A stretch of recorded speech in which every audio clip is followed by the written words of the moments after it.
علاش ما قريتي لينا ومملكة الجزائر يعني المدينة هي ويتشتيك، علاش ما قريتيهاش لينا؟ شوف فين غادي يمشي. تنوصلوا لهنا تنوصلوا هنا. هاني عرضتها لك اذا تحب تقراها وحدك. وبالمناسبه خاصك تفهم واحد الحاجه، مانيش ندير في محاضره ولا نالف في كتاب، راني ندير في فلاش سريع وبكل امانه نعرض الصفحه ومن بعد نقرا الفقره اللي تخصني في البحث فقط.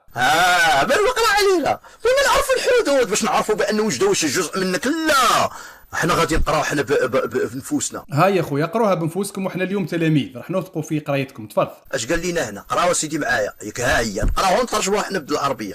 قال لك سيدي مملكه الجزائر، ويقصدون بمملكه الجزائر اي المدينه، مدينه الجزائر. الله اكبر، حبس. مملكه الجزائر اي المدينه؟ علاه كي نقولوا مملكه موروكو مدينه موروكو ولا كيفاه؟ وليس مملكه الجزائر كما يتصورها البعض، راه ما كانش. قال لك النام ديالها فروم شيف سيتي داك. شوف كيقول لك سيتي اوف ات ليس بيتوين، ها هي بين الله ودي سمن بين مملكه تونس ومملكه فاس. لاحظ على طول البحر، شواطئ البحر. احنا على نجهالي من جايك جاب الكتاب، انا من الكتاب من ناحيه نلقموا ليه. قال لك قال لك اذا مملكه الجزائر اللي هي مدينه الجزائر، في الحقيقه كيتكلم على مدينه الجزائر ما بين تونس ها هي وبين المغرب. ها المغرب. ها الخداع بدا. ما قالش بين تونس والمغرب وزد درت لي حرف الميم مغرب، قال بين تونس وفاس، يعني دير حرف الفاء. المغرب هذه دخلتها انت درك، ما تزورش يا اخي. عاود قول ترى هنا واش قال؟ ما بين تونس ها هي وبين المغرب. ها المغرب. لا اله الا الله، المغرب. زيد روح برك، قرينا. مملكه الجزائر اللي هي مملكه مدينه. قال لك ما بين. شو واش قال؟ لاحظوا اللي كتوجد على البحر. على البحر نديروه حتى باللون الازرق باش نقريكم بالخشيبات ولا باش اللي بغيتو. ها هو البحر، هو هذا باش تشوفوا بان راه الجزائر ها هي العاصمه ديالكم. هاي ياك. زيد قال لك اوف دو ميديتراني، ياك في الشمال. ها هي دي اكستنت يعني الاكستنسيون، المسافه. اوف ات فروم، لاحظ المسافه ما بين الشرق اللي هي تونس وما بين الغرب. لاحظوا شحال. الخوت دومير.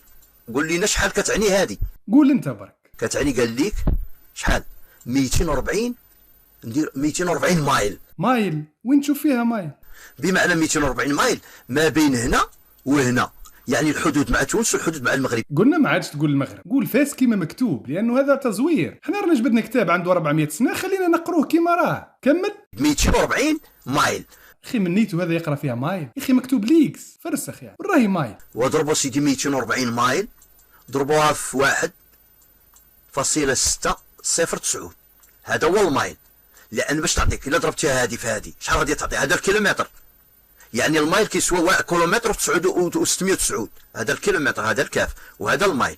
اذا 240 الا ضربناها في هذا سميتو. بلاتي ندير انا بالماكينه باش ما نبقاش تعطل، لان كطلب شويه الوقت.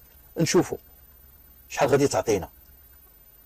كتعطينا 386.16. ها يا سيدي، ها وظهر امتداد الجزائر من تونس لفاس داير 386 كيلومتر. هاكا 386.16 كيلومتر، يعني من هنا لهنا هي 386.16 متر. ما ديروش عليها الخاو. 240 ليكس 240 فرسخ، هذه درت 1333 كيلومتر. الله ودي ياك، ما معنى هذا؟ انا نقول لك ما معنى هذا. هاي الخريطه وهاي المسطره، هاو اقصى الشرق تاع الجزائر ونمدوا 1333 كيلومتر اللي هي فعلا 240 ليكس كما في المصدر. هاي وين لحقت الفاس. وحنا قلنا غير وجده ونهر ملويه برك، وانت اللي رجعتنا لهذه الفقره وانت اللي طلعت هذا الحساب. بما انه عجبك الحساب وتبنيته درك ما عندكش الحق ترجع في هدرتك، والا راح تثبت على نفسك انك مزور، وانك تقبل من التاريخ ما يناسب رغباتك فقط، وانك ترفض التاريخ كي يحطك في حجمك الحقيقي، ولا لا؟ حنا دركا بينا نشوفوا مملكه تلمسان. راح تزيد تجيب لنا كتاب ثاني نشوفوا حسن الوزان غادي يقول لنا على مملكه تلمسان. يحد مملكه تلمسان وادزا. وشكون هو وادزا؟ سهله، نكتبوا في جوجل ايرث وادزا، ها هو. ولكن قالوا نهر ملويه غربا. خلاص فضت الحلقه، راهو عندك كلش دركا بينك بين ضميرك، وصحة فطورك وعيدك مبارك وكل عام وانت بخير.